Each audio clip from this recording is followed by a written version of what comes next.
If your cafe relies on you to be there, you don't have a business, you've got a job. Today I'm going to talk through all the things that you need to be thinking about to be able to give yourself a holiday, to give yourself days off, to trust your staff and make sure that your business is running smoothly every day, even without you there.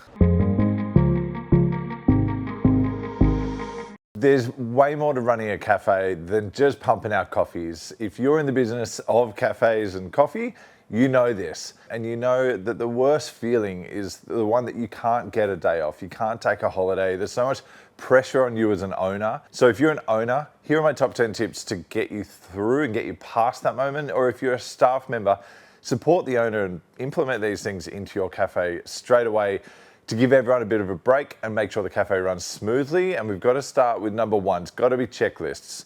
Everything in your cafe can be turned into a checklist. We want to make sure that the opening checklist is nice and clear so anyone can follow that. Closing checklists, cleaning checklists. You don't need to be writing a new list all the time. These are things that are happening constantly. We want to make sure that they are very clear, and it's also accountability for staff to make sure that they're happening so that you can come in and you can check that those checklists have been ticked off. Number two has got to be close to my heart, and that's recipes. Recipes for coffee, recipes for food, recipes for everything. Make sure that your staff know how to put together every one of your cold drinks, your hot drinks, all of your food, and they're all written out. These should not be communicated between staff. You'll get a difference between old staff to new staff and people bringing in their experience from other places, which can be good, but it will make you unconfident that you're getting the same product consistently out there. So making sure you've got recipes for everything.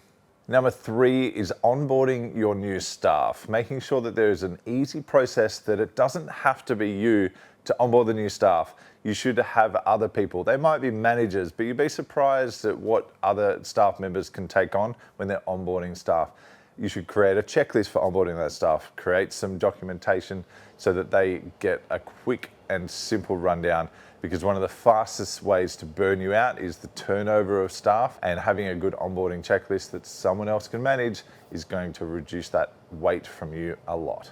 Number four, this is your dialing in routine. Now, if you're a good barista, you should have a good way of dialing in your coffee, but having this as a process that you go through every morning and incrementally throughout the day is something that sometimes you need to really implement as a system. We want to make sure that baristas have enough time in the morning to do that and they can get set up. This is just going to take a lot of the pressure off the staff, but also the owner can know that the staff are doing the right things when they open to get the coffee to taste good from the start of the day, and then maintaining that through the day. So don't be afraid to create a process and a procedure there that they need to follow so that they know what's expected of them. And on that, that is number five. That is about setting the standards. Now, if your staff don't know what your standards are, how can anyone live up to it? Set some goals, set some aspirational goals, but we want to make sure that we're just at least saying, make sure every coffee has latte art on it. Make sure we're dialed in. We don't want to use the coffee if it's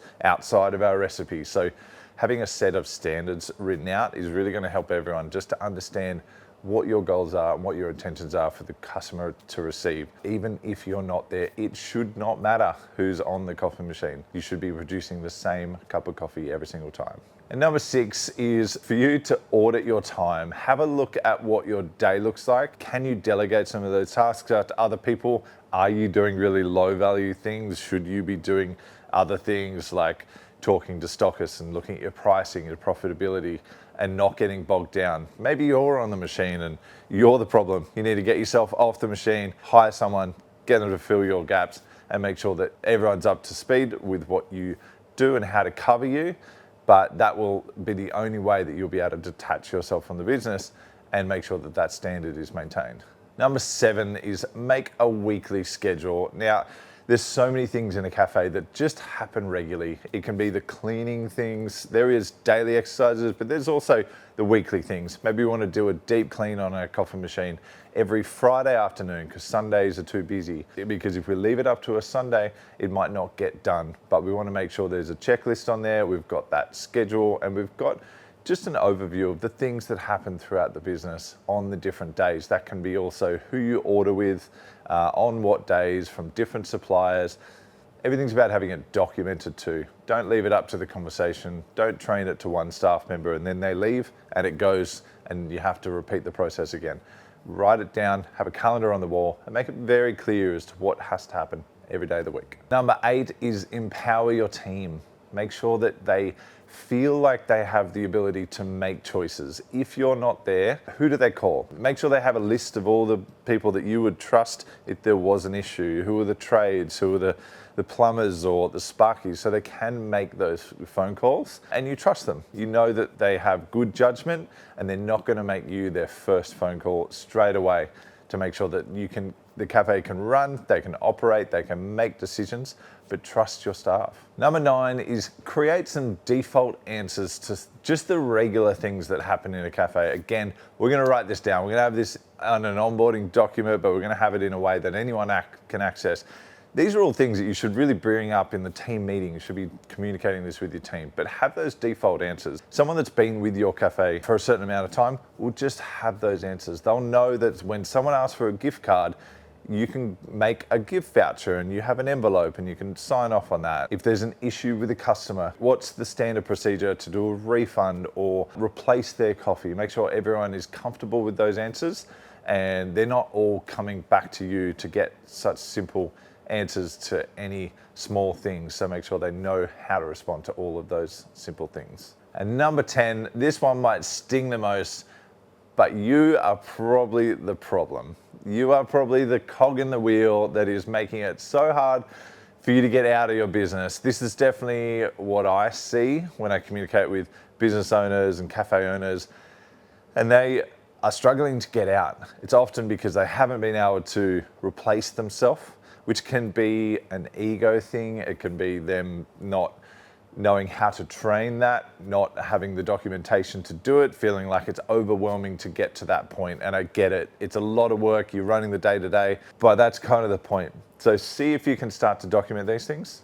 Ask your staff to do that. There's a lot of resources out there. It's definitely something that we support our cafe partners with. If you're looking for a roaster to work with that's going to be able to supply a lot of the checklists and really fast track that for you, we can definitely provide that information and we can speed up the process for you. So if you're an owner or a barista and you want this support in your cafe, we can definitely help with that. We are actively looking for cafes to work with within Gold Coast to Sydney at the moment. And if you would like to work with us and we can support you on the east coast of Australia with these documents and this, helping to fast track the success and the growth in your cafe, or just help you get that holiday that you well deserve, reach out to us. We'll put some links in the description. Just book a call. You jump on a call directly with me and we'll talk about what solution we can put in place for your cafe to get you that holiday that you deserve.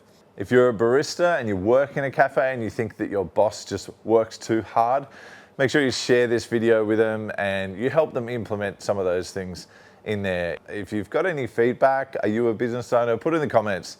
We definitely want you to engage with the community, give us your feedback on this video. Is there more tips that you can advise owners or baristas to make sure that they can give themselves a day off and a holiday and keep up the standards of their amazing cafes? So let us know in the comments. There's a lot more videos around how to make coffee, how to grow your cafe, how to buy the right equipment for your cafe. So check out our full channel. There's a lot of resources there for cafe owners and baristas, for both home enthusiasts and cafes all around Australia and all around the world. So thank you for watching. Check out the other content and I'll see you next time. Bye.